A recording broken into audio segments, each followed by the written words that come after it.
2024 Mount Pleasant Plan Commission meeting. First order of business is roll call. Bhatia, Here. Washburn, Here. Reisler, Here. Bazanevsky. Here. It looks like driver is excused and Van Beckham is He's not here. absent. And Meyer's here. Oh, sorry, Meyer. Sorry, Joe. Not a problem. Not a problem. Okay, Switch seats on you, Yeah. so that's okay. first order of business is then the meeting minutes of June 19th, 2024. Can I get a motion? I move to approve June 19, 2024 Planning Commission meeting minutes. Second. Got a motion and a second. All in favor? Aye. Jill, for reference, I'm recusing as I was absent from that meeting. Okay, old business, we have none. New business, 4811 County Trunk Highway H Site Plan Review, SP 24-13. All right, Commissioners, the applicant applied on behalf of Microsoft Corporation to construct a 1,297,160-foot data center complex of buildings south of the Lampert Creek. The Village Board previously approved the preliminary site plan to allow grading permits with SP 24-7. And a map is not up there, but this is west of the tracks and then east of the Foxconn site, so the western area of Area 3. The application follows the land use element of the multi-jurisdictional comprehensive plan. The Village Master Bicycle Plan recommends bicycle pathways along Braun and H, both of which exist. Park and open space plan for the village recommends County Trunk Highway KR as a corridor for enhanced bicycle facility, which also exists. It also identifies the area as a priority protection area under the Pike River Watershed Plan. This designation emphasized restoration where possible, natural stormwater elements, and native plantings. Microsoft Corporation incorporated all three elements within the landscaping and screening plans in your packet and committed to funding the restoration of the Lampert Creek through the property. The application does not meet this section's 20% minimum street-facing ground story transparency or 10% minimum upper story transparency requirements. The applicant applied for a variance from those, and the Board of Appeals will hear their case later this evening. The proposed uses are permitted by right in the C4 zoning district. The application does not meet the section's minimum sloping or flat roof closure requirements. However, the application does qualify for alternative compliance. The community development director, that's me, finds that due to the height of the adjacent railway overpass, neither of the requirements above will actually cover the rooftop mechanical equipment from view. Additionally, the applicant proposed multiple insulated metal panels surrounding the rooftop areas for screening. The application provides three of the requirements for alternative compliance. One, the site plan includes green infrastructure via the Lampert Creek corridor restoration, 20 electric vehicle charging locations, dedicated green vehicle parking spaces, and significant wetland preservation efforts. Two, the Microsoft project exceeds a 1-to-1 revenue to cost ratio and a 40-to-1 private to public ratio. And three, the project includes elements mentioned in the Parks and Open Space Plan as discussed in consistency with comprehensive plan, which I talked about earlier. The applicant included the recommendations within their traffic impact analysis within this site plan, so no other further TIA is required. Parking lot A does not meet the location and distribution requirements of the landscaping section, which just requires that trees that are provided must be within 50 feet of the parking area if they are intended to meet the internal parking lot screening section. The 30-foot sound walls within the site plan are taller than the 10 feet the Plan Commission may permit via site plan review. The applicant applied for a zoning variance from this requirement, which the Board of Appeals will also consider at their meeting later tonight. The application meets the intersection visibility and requirements, and they'll need to apply for sign permits separately. There's a pretty lengthy fiscal impact analysis that you have within there. This meets all our fiscal impact analysis goals for the project. The village staff recommend the conditions within the endnotes for approval, and those conditions are: one, the applicant shall update the plans to meet the transparency requirements if the Board of Appeals does not approve their variance later this evening. The applicant shall update the landscaping and screening plan to meet the location and distribution regulations of 90-430.40D for parking lot A. And 3, the applicant shall update the plans to meet the wall height limitations of the zoning code if the Board of Appeals does not grant the variance for the wall height later this evening. And then as a final note, we'll discuss later on in the agenda, but there is an ordinance to update the walls and fences section of our zoning code, which should help avoid this variance section in the future. So we'll get into that when we get there, but the Board of, or the Village Board will consider that on Monday evening as well. So with that, no other conditions. It's a big site plan, so I can answer any questions you have about the packet, but other than that, it's largely consistent with the preliminary site plan that you saw earlier this year. Commissioners, anybody? Rob? Sam, quick question. In the map that you have on the screen, on the extreme right side near the railway track, you are showing a substation. Correct. So that's a new substation they're going to build in addition to the one that which is already on the close to the highway H, Correct. correct? Yep, that's more of a localized substation for this data center project as opposed to the more regional one that's on its own parcel that we'll consider a modification to later in this packet. Looks good to me. No question. Tom? Real quick, apologize for being a little late. With respect to the requirements, are these all things that were clearly set out in our regulations and could have been addressed prior today? Well, they applied for 2 variances before as a part of this, so, and then the parking lot landscaping one, the answer is yes, but, you know, that's just one minor tweak. We typically have at least a few comments back with every site plan application, so, you know, internal parking lot landscaping is one of the most common ones. Okay, thanks.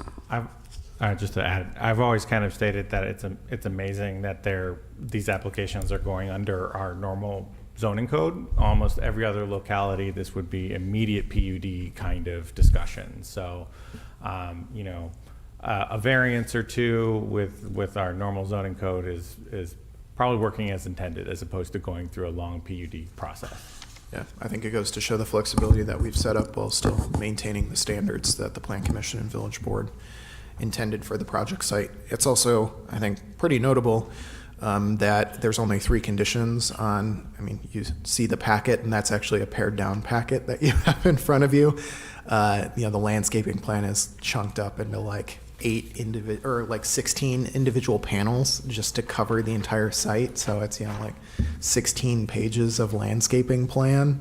So, you know, compared to like a Taco John's or something where we'd probably have a similar number of comments, the fact that we only have 3, 2 of which they proactively applied for variances, I think is pretty darn clean application for about 200 acres of land. And I understand and recognize it's a large project and it's been on kind of a fast track as far as approvals and construction going. So. Yeah, no, I wouldn't bring it up. Otherwise, I think it's just really notable that every application we receive from Microsoft and their consultants and subcontractors has been really clean. So it makes our job easier for a site plan of this size when everything is more or less by the books. So we really appreciate that. The applicants are not here, right? So, Claude, do you have anything to say at all in regards to this project? No, and you'll see, I mean, the same variances that you're applying for now are the ones they applied for in the previous project as well. And again, Sam, you're looking to address that later on in your meeting. But it's the same stuff. They are, obviously, it's very similar to the stuff that's on the east or side of the railroad tracks. Obviously, more condensed because of the land that's there. So you'll see buildings that are going to be a little bit higher in height compared to what's on 3B. But other than that, it's virtually the same system. Okay, thank you. If there's no other questions, I'll look for a motion from the commission. I move to approve. Oh, I shouldn't say that. Hang on for a second.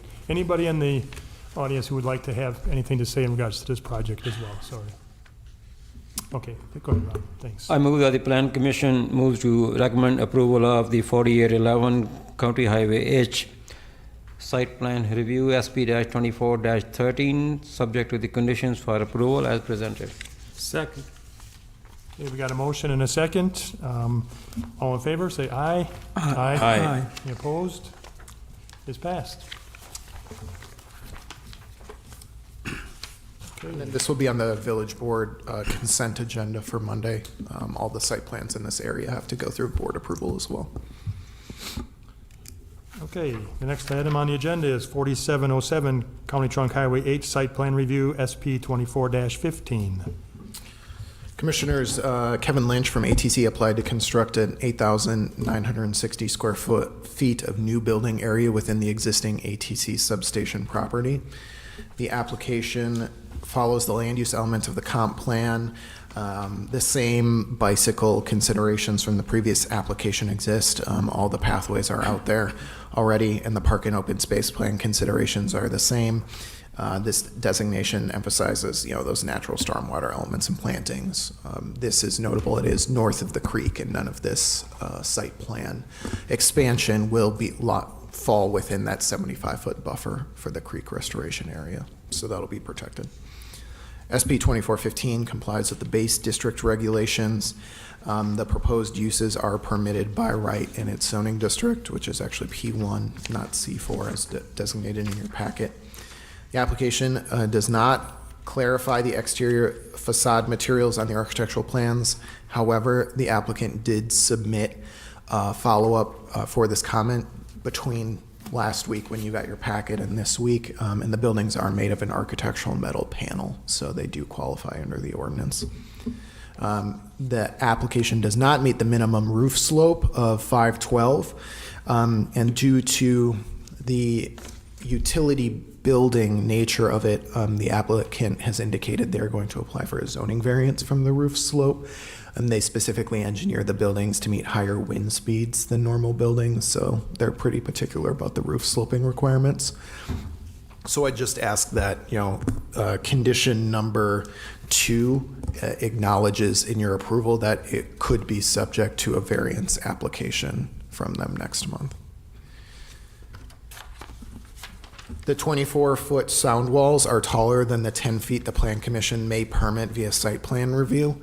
This applicant did not apply for a variance. However, the ordinance that we're going to talk about in a little bit would cover those 24-foot sound walls and security walls there, so we can get into that. But this application should be subject to approval of either that ordinance or a variance application as well. The property is owned and operated by utility and is therefore tax exempt. That's why there's no fiscal impact analysis. The village staff recommend the conditions contained within the endnotes for approval. And the village staff recommends that the Plan Commission moves to recommend approval of the application subject to those conditions. Those conditions are, again, you can strike number 1 regarding the architectural plans, but 2 and 3 should read as written. With that, pretty simple project, just an expansion to the existing substation utility. Walls will look the same.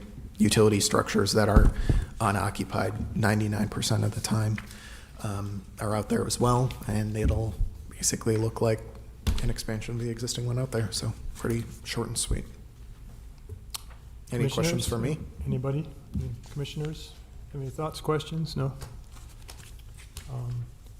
Jay or Andrew, you want to come up and you want to share anything in regards to this project or not? Or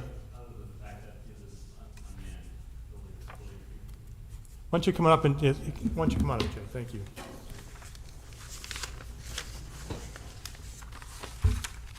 Yeah, the building that contained within the expanded area is. I'm going to stop you real Yes, quick. Can I I'm have sorry. your name and address, please? Thank you. Well, I'm Jay For the record. Johannes of American Transmission Company.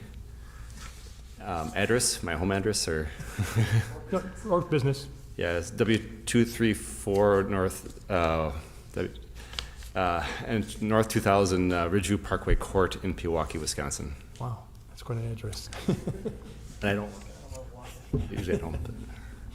So the expanded area of the substation will have some structures that are basically buildings that contain high voltage equipment to regulate voltage fluctuations in the system. And so the buildings are basically prefab in nature and have to be at a certain height to contain the high voltage equipment inside. So, in a nutshell. Yeah, they mentioned that sloped roof, and I'm going to ask that question now that it's there. You were saying something, Sam, in regards to like the wind. How does that, because I mean, obviously they have to take a look at that in our ordinances then if there's, that they're going to be those kind of requirements. We don't have that though now. We don't have anything like that in our ordinances for wind speed. Interesting. We typically have one of our structures designed for resistant up to EF3 type tornado winds, so. Okay. That's good to know. That's good to know. We like having our power in southeast Wisconsin, so. Thank you. Oh, Tom, go ahead. Two, I guess, background questions. Is the purpose of the building just to expand the amount of power that can be transmitted and utilized No, through that the area? building's for voltage regulation, power fluctuations induced by the customer loads nearby. Okay. And it looks like there's still quite a bit of land to the north and south, so there's still room to expand your Correct. presence and your service capacity if needed in the future? That's correct. Okay, thanks. Thank you. Thank you. Any comments from the audience at all? Nothing? Okay. Then I'm looking for a motion. I'll make a motion to approve 4707 County Trunk Highway H Site Plan Review SP 24-15, subject to the conditions of staff as noted. Condition 1 is removed, and condition 2 is subject potentially to zoning board of appeals determination later today. And that, okay. I'm gonna make one comment in regards to that, because then the third condition would be subject to a variance or a change in ordinance. That Right. amended as per your request. Okay. Okay, so we have a motion and a second. Second. Okay, thank you. And we got a motion and a second. All in favor, say aye. Aye. Opposed? It passes. Good luck. And then, before we jump into the zoning map amendment, as we're talking this through today, I just wanted to run it by you. I think it might make sense to jump forward to the ordinance regarding fences and walls, after we just reviewed those. It's pretty quick before we get into the zoning map amendment, so we're just not bouncing back and forth between topics. Is that okay with you guys, skipping ahead to 5? Then we'll turn it over to Robin for the map amendment. Oh, okay. Is that pertinent to that?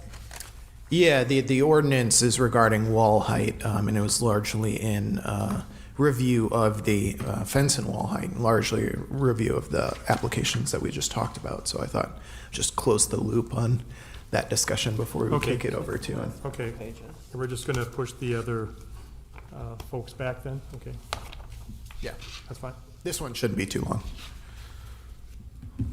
Okay, then, let me get to that real quick. Okay, then let's go to number 5, ordinance 16-2024, amending Mount Pleasant Code of Ordinances, Division 90-435, fences and walls. So this is a pretty short division in the zoning code for village-wide regs that apply. There are essentially site design standards that apply to every zoning district in the village. This is largely a cleanup, so you got both a clean version as the first exhibit and then a red line version as the second exhibit. A lot of it is just consolidation of language and grammar to further simplify the writing. Turn some passive language into active language, stuff like that. The substantive changes are a couple. So the first would be under 90-435.30 general regulations. We clarified that the trees that are planted to function as an opaque fence or wall are subject to the fence and wall height regulations of the division. Those would only be coniferous trees, so evergreens. We would exempt, therefore, deciduous trees from wall height. It seemed, no one really ever plants a row of birch trees or oak trees as a fence, but we didn't want to get in a situation where we were forcing someone to cut down a large deciduous tree on a property line, just because it violated the fence height regulations of a section. Whereas people often plant, evergreen trees, particularly in the front yard, for some screening things, and some of those should be subject to fence height requirements as well.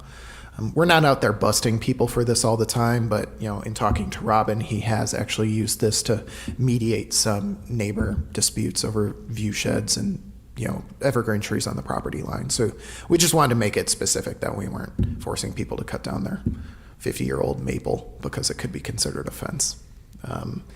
The next substantive change that we have. Can I make a comment at this point? Yeah, go for it. Because that's one I've circled, because that is prevalent throughout the village. People who have planted arborvitaes, and that is their only fencing.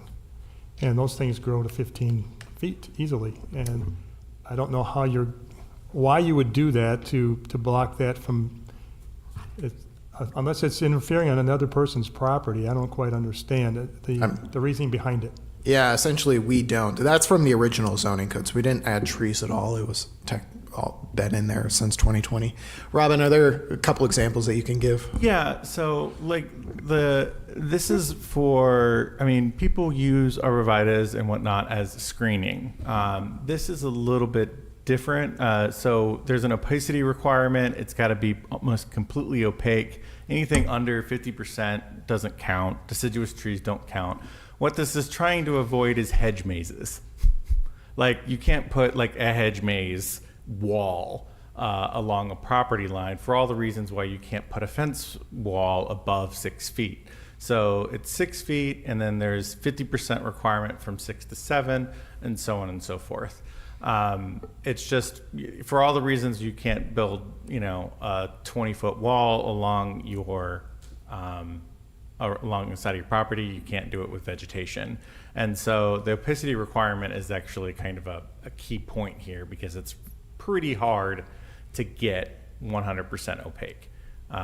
So if there's any spacing at all in the vegetation Above 6 feet specifically. Above 6 feet specifically, it's not a fence anymore. I think we just wanted to avoid a situation, on larger properties. We don't often, people do this all the time, and we don't receive complaints about it. So people just kind of, even if they're, may or may not be violating the letter of the law, we kind of just leave them be, because no one really complains about trees. But we do want to have something in there, particularly for smaller lots, where you plant a row of arborvitae on a 40-foot lot, and then you do start to have shade, light issues between neighbors. So depending on their kind of opacity and how tall they are, that's where we want to call it out. So, I guess clarification. This is only going to apply to a tree or hedge if it's planted to function as an opaque fence. correct. Now, won't you get a lot of homeowners who are saying, well, I never planted this to function as an opaque fence. It's there Sure. for decoration. It's there for 100 reasons other. In fact, half the owners won't know what an opaque fence even means. Yeah, exactly, which is why we won't receive very few complaints about it. It's up to, me as the zoning administrator to make the determination. If someone technically thought I was reading the section wrong, they could appeal my ruling to the Board of Appeals, and then the Board of Appeals could adjudicate whether it was, planted as an opaque fence or not. It's just a relatively, we want to add some language in there, but we want to take out the deciduous trees. So. I like the fact that it gives you something to argue about or try to enforce it when there's a problem. Yeah. The other question I would have is, aren't you going to be faced with arguments for pre-existing uses that if a coniferous tree is planted as of today or yesterday, won't it be grandfathered in under this change? It would be 2020 when we adopted this section of the code. Okay. Per the ordinance number kicker above, but yeah, from that time on, anything planted before that would have legal nonconformity. Anything planted that was above the height at that time. So if you had a little sapling that in 2020, it doesn't get grandfathered status because it's not even a grandbaby yet. it's got to grow up to be a grandfather. Yeah. Next part is the fences and walls in residential districts. Here we just did a lot of clarifying, essentially 3.5 feet in height. In the front yard, we removed the front yard area definition because we actually have a definition in the definitions section, so we're just kind of restating a definition in the middle of the text. And then just removing a couple other, duplicative words there. The main substantive change of the section is 90-43550, fences and walls in districts other than residential districts. We keep the 8 feet in height limit. However, we've gotten a few of these wall height things, and Microsoft owns more land, and ATC is likely to build more substations. So we talked through how can we permit taller walls in areas where it makes sense without writing in kind of like a blanket. Everyone can build a really tall wall or something like that.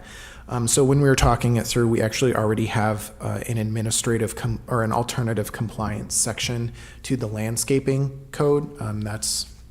We've used it before, but essentially if they don't feel like they can meet the landscaping and screening ordinances for one reason or another, they can propose an alternative plan, and there are a couple qualifiers where they have to essentially state, here's why we can't meet the normal ordinances, here's why it's of benefit, and it provides equal or better screening, those types of things. So we already have that section in the code. All this is doing is, instead of kind of forcing a variance process, it's deferring to that alternative compliance for landscaping and screening for wall heights that are taller.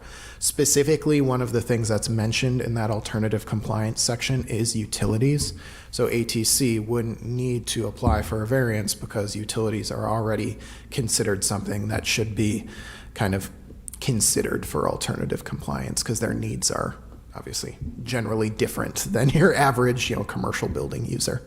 So that just kind of defaults to that process. In the alternative compliance section, it defaults to me as the community development director to approve it, but it has you all as the backstop in that alternative compliance section. Either A, if I don't agree that it should qualify, then a person can bring it to the plan commission, or B, if it's part of an existing site plan application anyways, then you all will end up reviewing that landscaping plan regardless. So it kind of gives me the first review, takes off the low-hanging fruit, and then for bigger site plans, you guys will end up seeing it.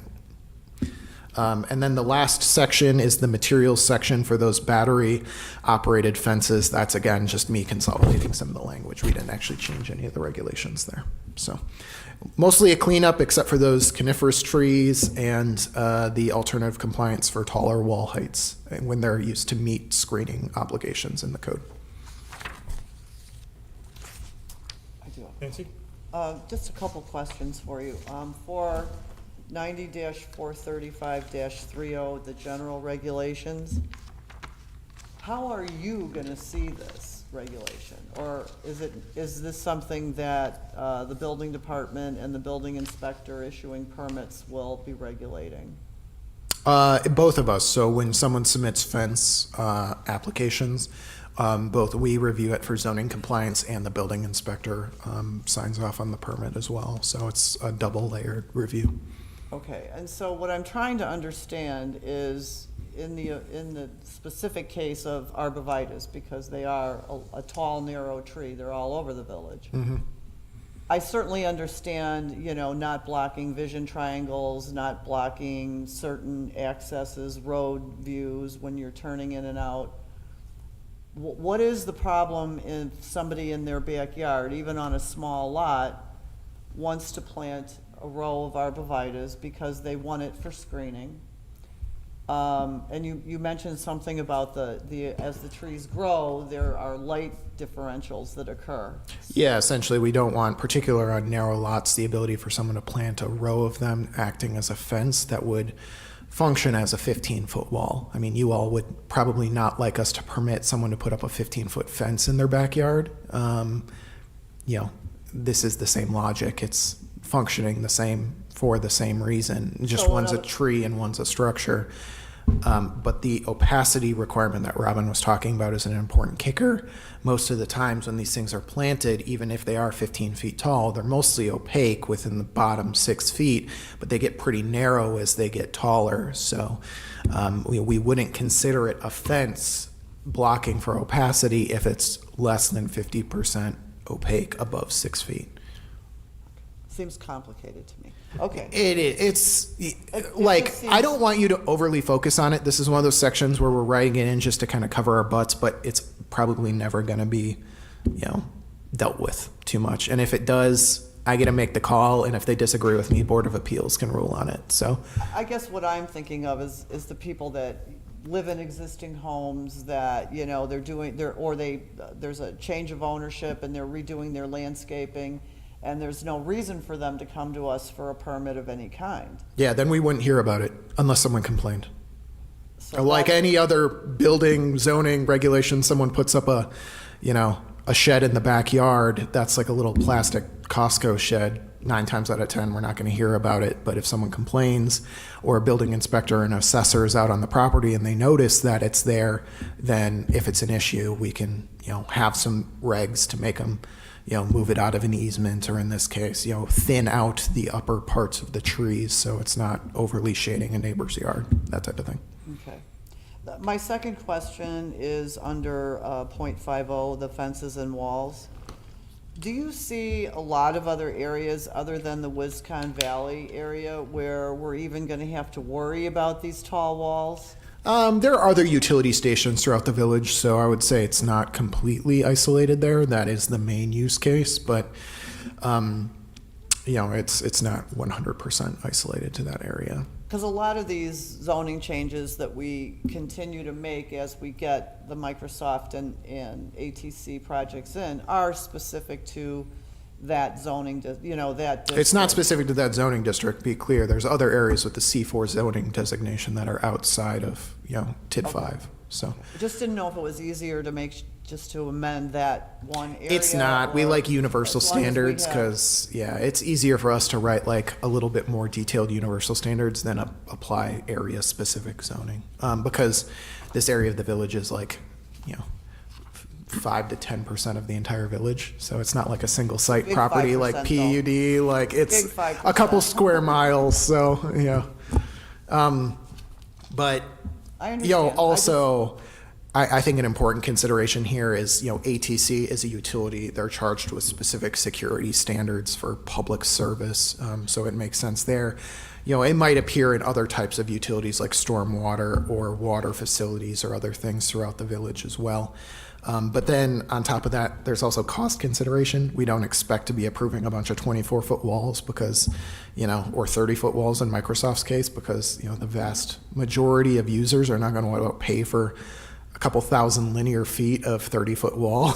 It's just like super expensive. So unless you have a very specific use case, most people aren't going to be applying for it. And if someone did like a drive-through or something, we would say this doesn't qualify for alternative compliance unless they had good reasons to back it up. So That's why I was asking, is it a little too broad brushed for every application? However, in this specific area we're dealing with today, it's obvious. Yeah. And the need is obvious as well as it should be permitted by right, so. yeah, we just want to have the process set up, and we think that alternative compliance section has worked pretty well in the last few years. So we thought defaulting to that gives everyone, us as staff, you all as a plan commission, the village board, in areas of TID 5, appropriate level of control over those considerations. Thank you. Tom, still got something? Sam, quick question. And the very last provision, it's talking about barbed wired, electrified, razor wired fencing. Yep. So the general rule is not allowed except for these exceptions. Correct. So are you then setting you and staff up to having to review every possible use of a barbed wire fence or razor wire in the village? I mean, we review every permit where someone is going to put that in regardless, so. Yeah, but, well, this could be plenty of instances where a farmer or a hobby farmer or somebody's got the wrong project in the wrong part of town, putting up razor wire or putting up barbed wire fence, so we'll just kind of catch it. And they're not going to be coming in for site approval. They would be Just- coming in for a fencing permit, though. So we review that at a staff level. You guys don't see it, but we see it at a staff level. Anyone who's putting up a fence or a wall needs to submit a fence permit. So if they put it up and it didn't comply, we could order it to take them out. All right, well, if you've already been doing it, then I guess you're not overwhelmed with We problems or almost requests. never receive these. I think barbed and razor wire electrified fences are similar to 30-foot walls in that they get pretty expensive pretty quickly. Anyone who's put up a fence knows that a normal vinyl fence is going to run you 5 figures on a residential property. So you start adding bells and whistles, and the only people who put them up are people who are like really serious about needing them. So we almost never receive them. Okay, thanks. Hey, can you help me understand on 435.3, item A, all fences, finish or more aesthetically pleasing side must face the adjacent neighbor, which means that, let's say, a fence is painted. What do you mean that it must face the adjacent? Mostly it's the supports for wooden fences have to be on the inside of the lot, where like the flat surface would face your neighbors. So you can't stick your neighbors with the bad side of the Your neighbor fence. has the better view, Okay, I guess your view. yeah, your neighbor has a better view than you, although you're putting the fence, you're paying for it, or you want the neighbor to have better view. Yeah, it's just And like if somebody, same thing with public right of way. It's not just neighbors. So Right, like when you're so driving down the if- street, we'll see the good side of the fence, not the support side of the most fence. of the people that I have observed and known, when they want to put the fence, they go to Menards or whatever, or hire the contractor and they put the fence, and I'm not aware of anyone coming to the village hall for. No, that we are. We're approving all those fence permits. Also, it's a lot easier to climb the support side of a fence, so it would defeat the purpose of a fence to have, almost like, hey, climb me on the outside of your fence. I guess my just question saying. is that going to be a public knowledge before people put that, and then the village said, no, you got to remove the whole fence? I would say it already is.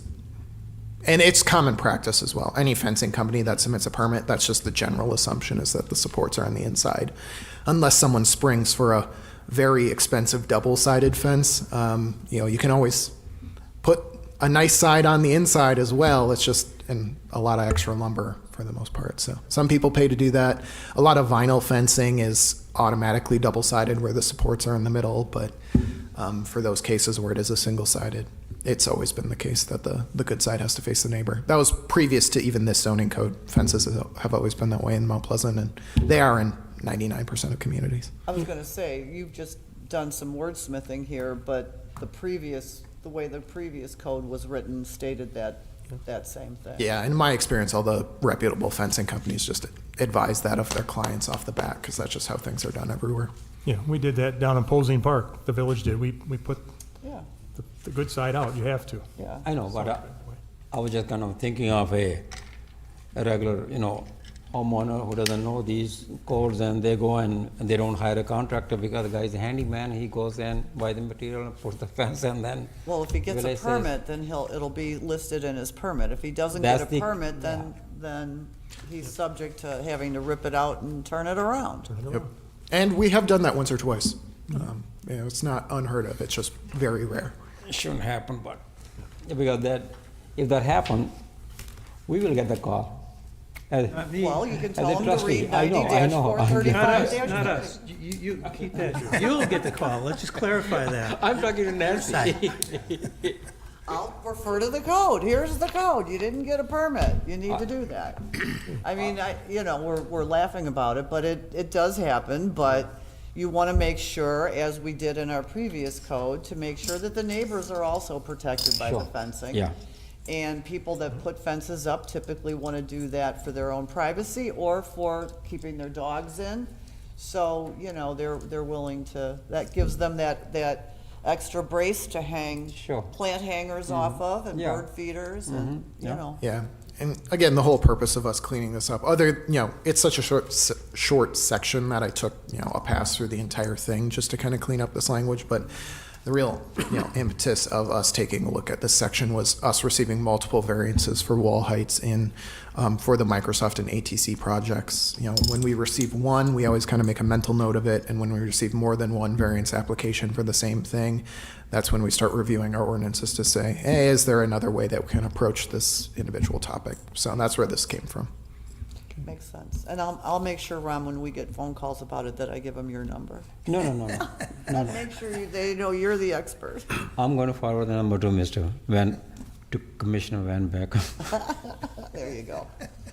All jesting aside. All right. Okay, Sound good. I'll open it up to the audience as well. Anybody have any comments or at all? So we can move forward then. I guess I'm looking for a motion from the, I'll make a motion to recommend approval to the Village Board of Ordinance 16-2024, amending the Mount Pleasant Code of Ordinance Division 90-435 regarding fences and walls as presented. Second. we got a motion and a second. All in favor, say aye. Aye. Aye. Opposed? Move forward. Okay. Now.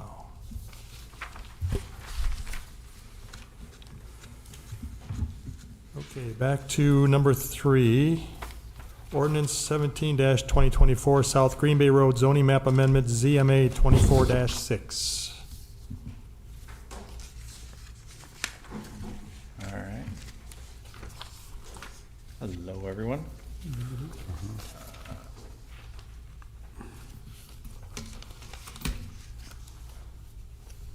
There we go.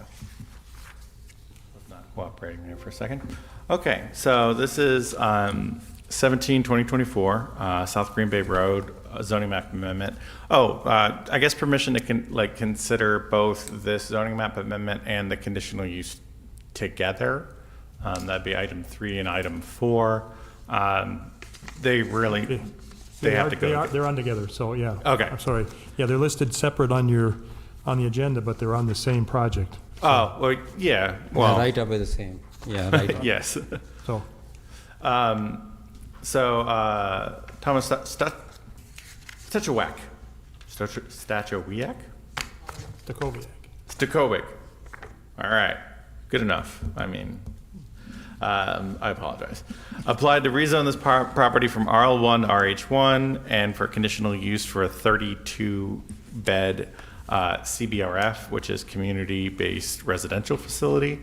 The RH zoning district requires a conditional use for community living arrangements for over 16 residents. The number of residents in a group living use may not exceed the number of bedrooms in the building per the code. So you see the site plan and the mock-up there. And one of the things is to suggest that these are 32 single rooms, which would be different than 32, apartments with kitchens and all that sort of stuff. But the reason why the unit count, the zoning needs to be going up to RH1 is because the unit count under one roof is 32. If they were to magically divide this in half, and it would be 16 and 16, everything else would be an RM2 zoning at most. The only thing is the amount of units under one building. Okay. So that is why that is to that code. Everything else that meets that, it would have met the zoning height requirements and all of that sort of stuff on the lower codes. It's only one story, and it has one sort of community living space, kitchen, recreation room.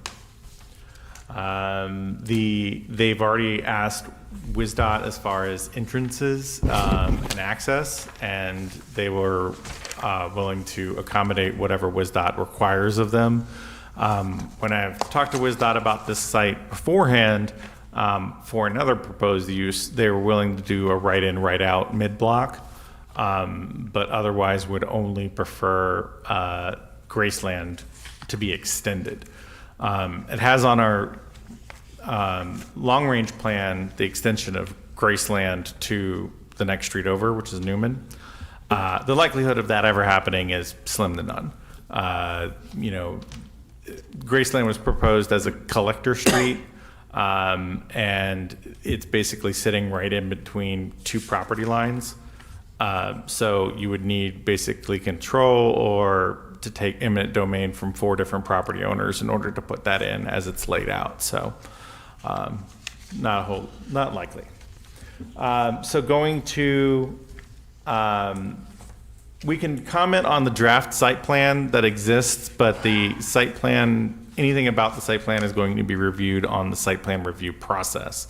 This is just for the zoning, and the site plan and mock-ups are for informational use only.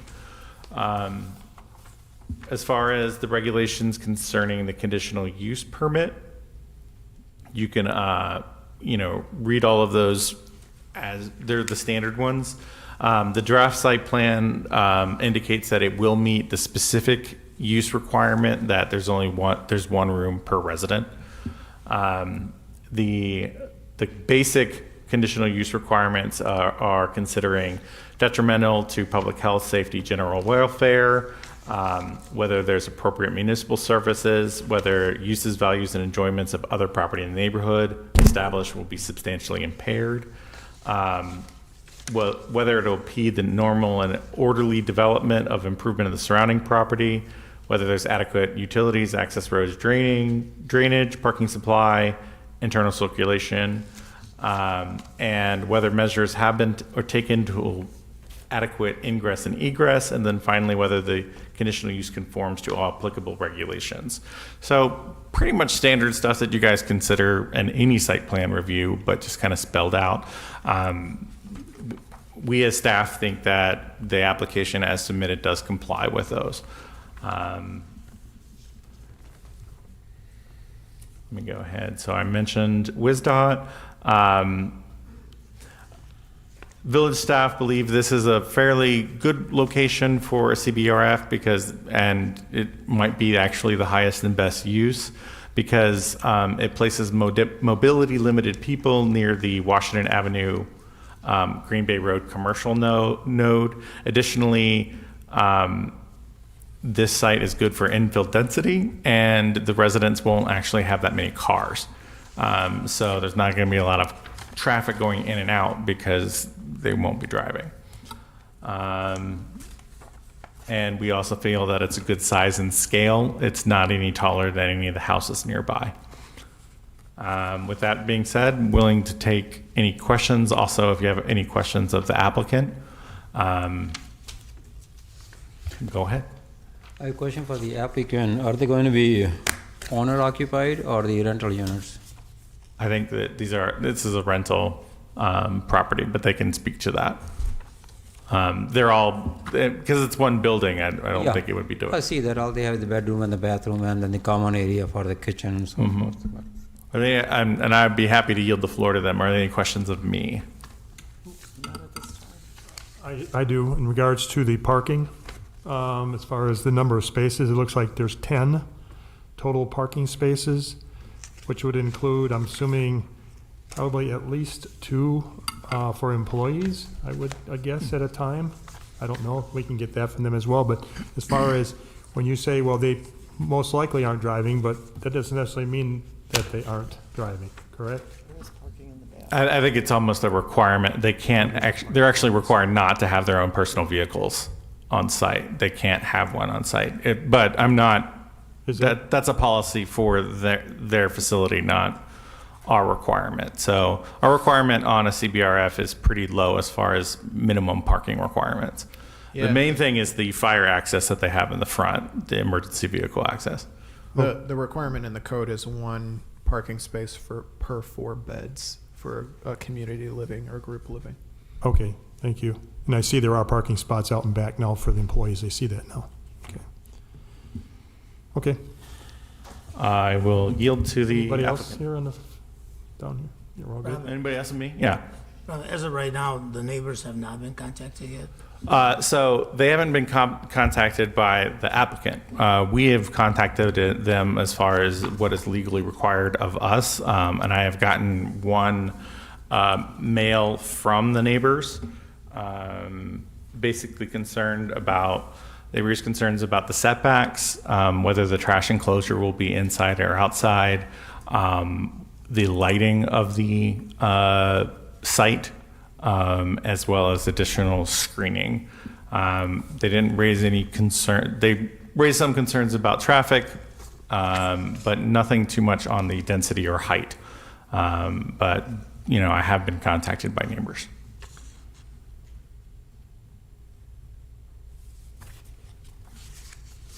Okay. And just a reminder that due to this being both a zoning and a conditional use, the formal public hearing will be next Monday. So anyone who wants their comments submitted into the record should, you know, receive that notice and they can speak at the public hearing next Monday in front of the village board.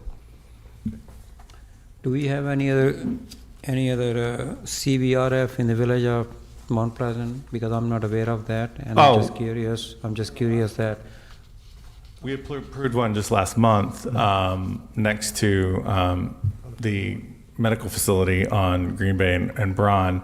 And then most of our CBRFs are actually the sort of the 1 to 8 person variety, which can locate in standard single family homes. And that's a state law. We cannot regulate those away from residential areas. So anything that's over 8 people, you can specify that they are located in this zone, and they can go to, you know, site planning and all that sort of stuff. Yeah, one of the reasons that I'm asking is that those places, because you said it's a parking only for the visitor, like a 1 for 4, so I don't see any big concern or the impact of the traffic. Yeah, it's not a big traffic No, generator. it should not be, but you know, Robin mentioned that one of the neighbor had a concern about. The ingress and egress is tricky. The right in, right out, and I've been very clear about that, I mean, obviously the dream scenario is to have it line up with Grayson, but that's not the scenario that's in front of us. WisDOT also doesn't want any off-center intersections. They don't want a jog in the intersection or anything like that. So the next thing is the right in, right out onto Green Bay there. Mm-hmm. Yeah, I want to make it clear. So the things that you're considering today is not the site plan. Sure. The access is almost not worth talking about because it'll just be whatever DOT says is what's going to go on the site. So none of us really can control how they enter and exit the site. It'll just be whatever the DOT allows there. But It is as a part of the conditional use, we can consider it. The general conditional use standards have us think about that, but functionally, we don't hold permitting authority, so we can't demand something if the DOT won't allow it out there. The other thing, so you're considering, is this zoning appropriate with the conditional use? So is this, essentially, are you considering, is this appropriate for a senior living facility out on the site? The site plan would have to come back to you guys. So just want to reemphasize that to you all and anyone in the audience that this is not the last kick you'll get at this can. It would have to go through site plan review as well. I would appreciate if either you or the applicant could just fill us in as to what is a community-based residential facility. Is it senior housing? Well, the chief wants to talk about that, so. I can comment on that if you'd like. Ed Lockhart, South Shore Fire, 658 Hunter Drive. To Rob's point earlier, they're all over the village. They're on Biscayne, on Carnation. They're single-family homes. There are multi-family homes like this. There's one right next to Fire Station 8. Sam's absolutely right. We've got some say as the fire department access in that, but at the end of the day, DOT shuts down fire department access on a couple times a year on big industrial plants around, major highways and things like that. So this one would be based on number of residents. It would be fully sprinklered, fully fire alarmed, and they put them up every day, all the time. But again, it's not a senior living. It's not single. It's not single Community-based apartments. residential facility is just based primarily on the amount of clients that are in there, and then the level of health care they need. it's a catch-all. More nursing cares and stuff like that. It's a small-scale nursing home. Yeah, it can be senior living, it can be nursing home, it can be memory care, it could be hospice, it could be like halfway houses are under here, as well as halfway houses cover a lot of those sort of things that would need those. So the specific use for this one, as far as the clientele, that's up to the applicant, but I assume that it's going to be for seniors. It also looks like, Well, that's why You know- we'd like to hear from the applicant. Maybe they could fill us in on what their specific plan is. Are they an owner-operator? And, you know, how's that going to work within the neighborhood? it almost looks to me like a dome also, Tom, you know, like a Well, one this is small very room. typical One of it. small room and the bathroom, and then there's a common This area. is Yeah, very yeah, typical. yeah. So, yeah, I've seen many of these. Are they here? Yeah, they're paper rock scissoring, I think. See who gets the honor. They were fighting for the privilege of going up there, I could tell. Drawing straws. My name's Tom Stokovic with Stack Design Group, 413 North 2nd Street, Milwaukee. We were discussing the operations. He is the owner-operator of the facility. It would be 50% memory care and the other half senior.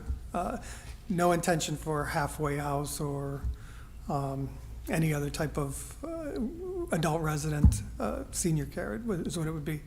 I can address the questions about the building, or if you have additional questions about the operation, I may be able to answer. Otherwise, he would be the operator of the facility. That addresses the use, I think, for my purposes. Yeah, typically in memory care, you're going to have part of the facility, the way it's divided, half and half. You know, typically memory care is locked so that the residents can't, you know, wander. And that's a concern, you know, along 31 for you, not for us, as a zoning issue. It's a busy street. One of the things that in looking at the site plan, and I do think that this is a great use for the parcel, so I really do. And we need more of these facilities in our community. We're way underserved for senior care of any number of varieties. My concern is, again, with the chief's statement regarding what the CBRFs are, I know in our fire department quarterly reports that we spend a lot of time at the residences in our community that are the assisted livings or what, you know, the CBRFs. And it's as I recollect, my office is right next door to the one over here on Corporate Drive. Every time an ambulance arrives, so does a fire truck, and as backup. And so when you look at the way this is designed on your current site plan, it really works, because you have you know, you can go in a half circle, and the ambulance can pull up, the fire truck can pull up, and then pull straight out without impediment. But my concern when you go down to that one access, knowing how you have this laid out on the site, I know the fire department will have review of that site plan, but I want to make sure, Chief, that you guys have a safe way in and out. There's no median cut, so you're going to have to go around the block to get in there. I don't know if there's, you know, where the DOT is going to give you that access. So I think, you know, I'm glad we're going to see a new site plan, because I think it'll be substantially different. But that was really just my concern, is in terms of that future permit from the Department of Transportation, how that's going to work for us being able to make sure we can get in the appropriate fire and police backup as needed for the EMTs and EMS services. What we show now is one way in, one way out, so right in, right out. My understanding is that the Department of Transportation preferred that method and offsetting it south of Graceland, so it was not a direct traffic going straight in off of that, because we can't build the road if we don't own the other side of the street or other side of the property line. So it doesn't look like Graceland will ever continue. So moving south away from the intersection of Graceland, we have a one-directional in, one-way traffic where emergency vehicles could go under the canopy and still allow traffic to go through, and then one way out Right, but my point is, if the DOT does not give you that second out, Right. you're gonna have to figure out a way easily for a fire truck to be able to get out, turn around and get out. That's my concern. It's my belief that that is what they'll approve, but we will get that from DOT. What you've shown is what they'll approve? It was discussed, I think, Robin, someone else had applied on this property, and one, Someone else had applied under the property and they wanted to almost create a second, like a frontage road sort of situation. And that wasn't working. So it's just, I mean, we had received instructions from the DOT that their preference was for the road to continue straight. What's for what? Was for the Graceland to continue. And then barring that, only a mid-block access. And that a previous proposed plan for this did not have a mid-block access accommodation. They wanted a full access. Ed Lockhart again, South Shore Fire. The reality is, Nancy, if they want a fire truck, there's one way in, one way out. The canopy is gonna have to meet our height requirement. It probably will not meet the height requirement for a fire truck or a fire engine. And the fire truck or the fire engine's gonna park on Green Bay Road with emergency lights on, and we're gonna stay parked on Green Bay Road till the call's mitigated. We do So this- that would be a typical process. Yeah, we in do the that- same in thing the- on Durand Avenue on the 7,000 block just west of Green Bay. Now there's two CBRFs there that work the shoulder's a little wider there. But the reality is, again, whatever blocking DOT traffic. says, we're gonna have to abide by, and we can't, they've only got so much green space to work with, so. So you can make it sounds like there's ways, Yeah, you we'll- have situations already where you We'll make make that it work. work. The canopy obviously will have to be high enough for an ambulance to clear. I'm sure they can achieve that with their architects. And, Right. the right in, right out, I'd have to, with my vision, what it is now, I can't see. But we may have discussions about that because the hospital's one direction, one hospital's one direction, the other hospital's the other direction. But again, that's not the end of the day. If an ambulance has to do a U-turn, we can do a U-turn. If they have to go against traffic, they'll put lights on in an emergency situation and go against traffic. And there is another hospital, Washington, and, Frontage Road, most of our transports are there now anyway, so.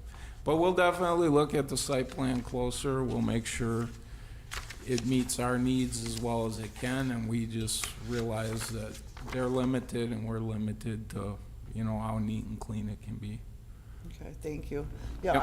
I'm not trying to, I like the project, I'm always concerned about the Department of Transportation. I am very familiar with the way they work and their permitting process, and it can be tough, as we know, so. Well, and I also want to be clear from a staff level that none of those concerns, those are unique to this specific use. So I want to be cautious in drawing the line there. Any other residential development would face the same access issues on this property. So it's a reality whether this is a CBRF, whether it's an apartment building, whether it's single-family lots, they'll still have to deal with the DOT on access. So it just is what it is. And I appreciate that, Sam and Robin, and I recognize that is the site plan, the final site plan is not what's on our agenda tonight, but I don't feel that it's ever too early to ask questions like that as they're looking to amend their site plan and move forward with us. I don't think it's ever too early to ask those questions. Well, whomever would develop this site will have to deal with the DOT in their no room. That's their most common answer to a question by an applicant in that room is no. Right. Been there, done that. Right, Frank? Yeah. So how can we let the DOT know that, as far as we're concerned, Graceland going west is kind of a non-starter? Is that going to be helpful to sort of squash that whole discussion? Typically, what happens on a private development is the private developer applies, and then the DOT will rope in staff as necessary, and they'll ask us questions. So, that's up to them to start the process, and then we just get, included as the DOT finds appropriate. And then ultimately, we would take it off of our long-range roadway transportation element. Correct. So they still need to do a land use plan amendment with this? It's both. It's both? Yeah, Okay. it's the zoning map amendment and the conditional use Well, the are conditional are use. both in the recommendation, yeah. The zoning map amendment, okay, very good. Okay, thank you so much for your patience, I appreciate it. Any other thoughts and questions? No? Any input from the audience at all? Yep, sir. Up to the microphone, your name and address, please. Harry Schultz, 539 Newman Road. My property is kitty corner from this property. I had a couple things. There's a 30-foot easement along the north edge of this property that's not indicated on the map. That's for the water main that's through there. There's a, that was put in for Foxconn. So that goes along the north end of the property line, the north edge of the property line. And I think the storage building, as it's shown, would be on about 8 foot onto the easement. And I don't think you can build anything on the easement.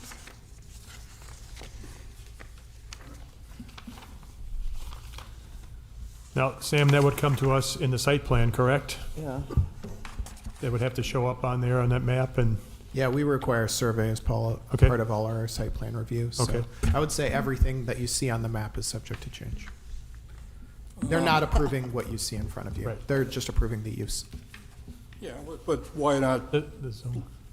inform people so they know? Right? Yeah, I'm just saying, we know about the easement, and they'll need to submit a revised survey before they are able to pull building permits. So any easements will show up on that survey as well. So what we're saying is, what's gonna happen is, this, we're approving the use of the property for this specific project. If it comes in that there's an easement there, they may have to alter their building and move their sheds or whatever, or their driveways, if they're impeding on the easement. That'll have to happen for them to be able to get past. Oh, we appreciate you bringing it up. Thank you.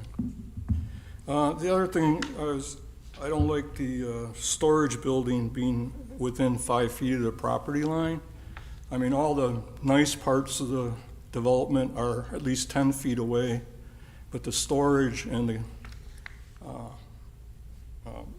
what do you call it? The garbage storage is 5 feet away. I think they ought to move the building so it's 10 feet away from the west property line as a courtesy to neighbors, you know. I mean, it's not an unsubstantial building. As it's shown, it's about 1,400 square feet, so it's, I mean, I guess that, maybe that includes the garbage area. I don't know, but it's like a small house, you know, or a modest house. We don't have a picture of that yet. Again, We don't yeah. have a picture of any of that yet, sir? I realize that, but it is drawn on the building, on the thing as being 60 foot long by, I think, 24 feet. Yes, that much we can see. But anyway, I think it would be a little courtesy to the neighbor to put it 10 feet away instead of 5 feet. I mean, how do you build something 5 feet from a property line without trespassing? Seems a little It's done all the time. undoable. Don't do it. And I had one other thing. My neighbor next door, who would be, whose property borders right on the storage area, he kind of would like him to put up a fence along that west edge, at least maybe the length of his property, to deter people from trespassing on his land. Because once they put this road or driveway access, it's going to be like a straight thoroughfare for people to continue on and use his yard as a thoroughfare. So if that's something that could be considered, would be a fence. Sam, we do have, if you could maybe explain to this gentleman, under our code, there will be some very specific landscape requirements on the site plan that we're gonna see in the future. If you could explain that a little bit, because we do have codes specific to landscape requirements limits and buffers between residential uses and other uses, and that might be helpful for you to take back to your neighbor. I mean, there's also a possibility somebody would drive a car through there. I mean, it happens. I Yeah, again, there are I'm asking- landscaping and screening requirements from vehicular use areas, so they'll need to screen the northern property line if that's the ultimate layout of what's approved for the rear side access. The entire north property line where there is a driveway will need to be screened from the residential users. We give properties a variety of options from Well, I landscaping would- to fences to walls, so they'll need to choose one and screen it that way when they submit their site plans. I wasn't referring to the north property line, I was talking about the west line. He's saying where the Behind the building. driveway, Yeah, we have screening requirements when there's like a driveway adjacent to a residential property, so they'll need to follow one of those screening requirements. Yeah, but it'd be nice to have a barrier to keep people and vehicles from, That's up to the applicant. We don't require it by the zoning code. So you can ask them to do it, but they don't have to do it per our ordinances. well, I'm asking, that's all. Cool. They're there, so you can talk to them after the meeting too. That'd be all I have. Thank you, appreciate that.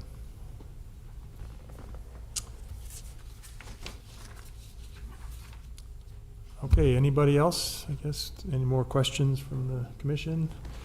If not, I'm looking for a motion.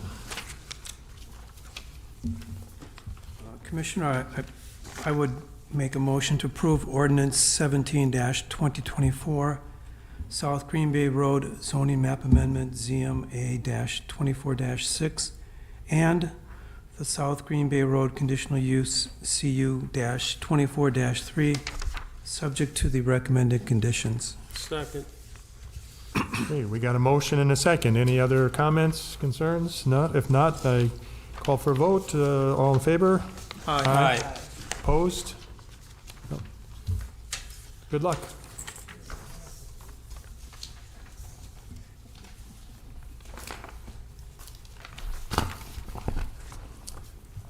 All right. Just one note, as we get into staff reports, George, we're going to punt to next month. He asked that we do that. He had a medical appointment this afternoon, so we'll be back, and you'll get your report next month from him. Okay, thank you.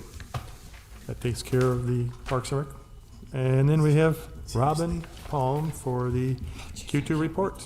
All right, so apologies for the extremely small print on the printout for the municipal complaints there. I did not know it would come out that small. But especially, I mean, I have old eyes too now. Like I have to take out my glasses and look at some of those. I got old eyes. I got to do this all the time.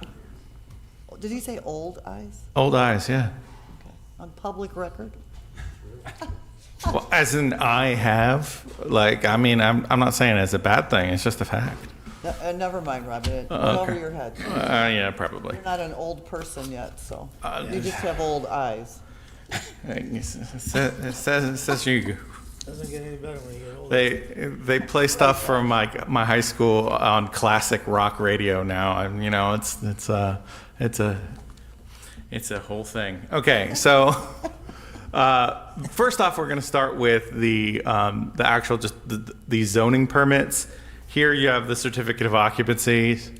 There's a lot of them. A lot of them are still open. They're in they go to different departments and go all over the place. So those are all the ones that are currently being considered or have statuses being changed within the last 120 days. This is just the zoning compliance portion of it. So these, you have your change in use and change in businesses, and those are labeled. That's not on the sheet, although I could print this as well. Next time. This is, a couple of these are chicken permits as well as one home-based business, and then it gives you the number of employees and the use. Couple interesting ones of the, O&H call center, a laundromat, tobacco shop, an ice cream shop, which is always good. These are the more, I guess, standard zoning considerations that either come before you guys or us. Administrative adjustments, comp plan amendment applications, as well as CSMs, conditional uses, and plats. Oh, there's your name, Nancy. I know. I'll recuse myself from that one. You're on the list. These are sign permits, site plan reviews, and wireless communication permits. Pretty standard stuff, really. It's been great.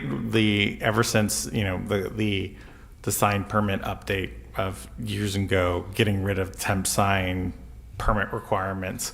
A lot of the just questions I have are about temporary signs, and it just cuts down the amount of permits I have to consider by a lot. Unfortunately, it's been replaced entirely and then some with fence permits, but goals. These are the municipal complaints that you have in front of you. So they basically have a list of the date that we have them, the description of the violation, the description from the complainant, or at least the first sentence of it. Some of them wrote an entire essay, and that's kind of why what you're holding is so small, is because a few people decided to write a treatise on their application. So whether or not there's a violation and whether they've had a warning or a citation sent. Most of it is just blighted properties, vehicles, parking, junk vehicles, always a concern. We had one complaint about roaming turkeys, roaming swans. You could say there were a lot of party fouls. Oh, God. And then the second page, expired plates, blighted property, stuff like that. And then those are the ones that have been completed and closed out in the past 120 days, meaning everything has been taken care of, inspected, moving on. So. Hey, Robin, I'm trying to understand the last one on the bottom of the page. Parents live nearby, and when they walk in the neighborhood, what's the complaint? It looks like it got cut off, huh? Parents live in the neighborhood, and when they walk in the neighborhood, they subject maybe line 2 up on the top, neglected land. What is the address? On the back. 1734 Derby, is that it? No, MC-23-175, Yeah, right at the bottom. 1734 Derby. It says property blight, messy yard, and weeds. And there's more there, but that's been completed it's been addressed. Mm-hmm. That's been fixed. Complaint left voice because his parents live nearby when they walk in the neighborhood. Okay, it doesn't matter. Well, it It's seems complete. like, I'm sorry, Finn. No, it's okay. Yeah, it's hard to read because of the Yeah. way it's formatted and it's teeny tiny. I was just trying to understand the nature of the complaint. Doesn't make any sense, but it's complete, so. Sounds like most people are willing to, once they get notified, they don't want to, they'd rather act on it. We have very few that seem to ignore you at this point. Yeah, I mean, that's the hope and the dream, is that I send the initial letter and then they work on it and then it's done. A lot of times I don't get anything back from either the complainant or the complainee or about the status update. I normally just, after a few weeks after sending out the violation notice, I use OpenGov. And this is a great thing about OpenGov, is that the applicant's already logged into the system. I can send them a message and be like, hey, has this been taken care of? That saves me time that I don't have to, if it's been taken care of and they're like, yeah, it's good, I don't have to go out there and do another inspection. But sometimes they don't get back to me. So those are, I think the success rate is increasing because of how easy it is with OpenGov to get complaints, to verify them by having people upload photos. I mean, I have actual physical photographs that people would turn in with the old paper ones. So I think it's definitely an improvement, being able to just kind of upload photos from your phone. Yeah. Very good. So, all right. And that is all I have. Next meeting is August 21st. Unless there are any questions.